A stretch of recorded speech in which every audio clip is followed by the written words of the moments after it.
All right, let's talk money, power, politics. The Trump Organization has announced plans for a new patriotic-themed three-star hotel called American Idea. Each hotel will feature staples of American culture. President Trump's sons, Don Jr. and Eric, both say the move is not political, but it was inspired by politics. This is real America, and to be able to go in there and, cater to them as well, I think that's a beautiful thing. I mean, trust me, between Eric, myself, we stayed in every one of these hotels in every little market in the country, and we just saw there was a void missing, and I think we're excited to try to fill it. All right, Steve and Jason are here.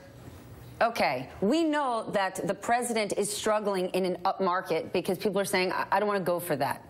Is it actually a bad business idea? Maybe not today, but 3.5 years from now. Clearly, they looked at the Electoral College map, and they said, Trump country doesn't have any Trump hotels. Let's put some there. Yeah, he's not going to make much money with the Trump brand on the Upper West Side of Manhattan anymore, right? I mean, they're taking the name off the buildings here in New York City. Right. That used to be the Trump brand now. High-end, luxury, upmarket, that whole thing. And I think one of the consequences of sort of the Trump movement, the Trump rise in politics, it has reconnected, or it has connected that brand with a totally different demographic than previously had been the case. I think I saw these hotels, where they're going to start them in Mississippi and Tennessee. They're going to start them in the heart of Trump country. That's a complete, that's 180 degrees from what the Trump brand used to do. I want to share more for you about what Eric Trump had to say about this. We don't talk about the activities of the business. We don't talk about what we're doing in the business. We just don't mix the separation. But by showing them profit reports, that doesn't blur the lines? It doesn't blur the lines. The President of the United States has zero conflicts of interest, zero.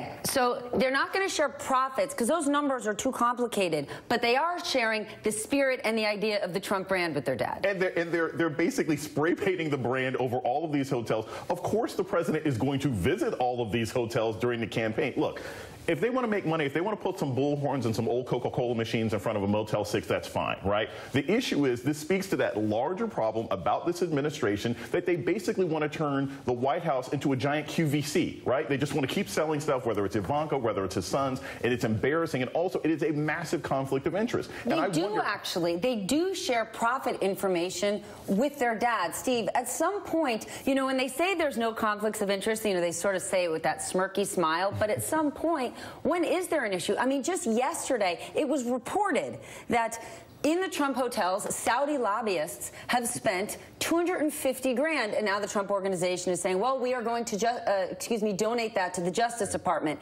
Caveat, after the fact. When does this become an actual problem?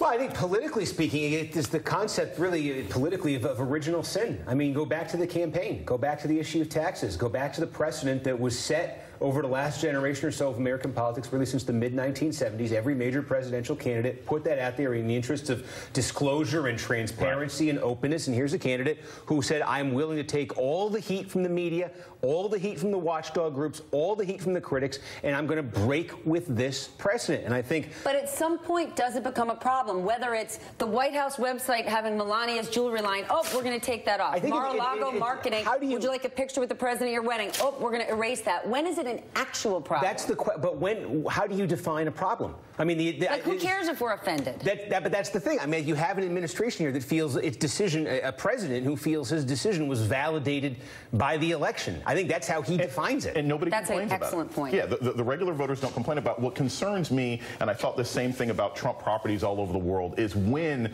the sort of political anger and resistance towards this president, when that starts to manifest itself against things that he owns and things that he brands, how will that play out in Central Ohio as well? I don't know if there's going to be a lot of regular people who necessarily want to spend time in a Trump hotel, even if it's called America's Idea. Well, the sentiment is always, I don't mind if the boss makes money as long as I do too. The question is the president going to bring jobs back? And so many people who were disgruntled, who wanted change, are they actually going to get it? All right, we're going to take a break. Next.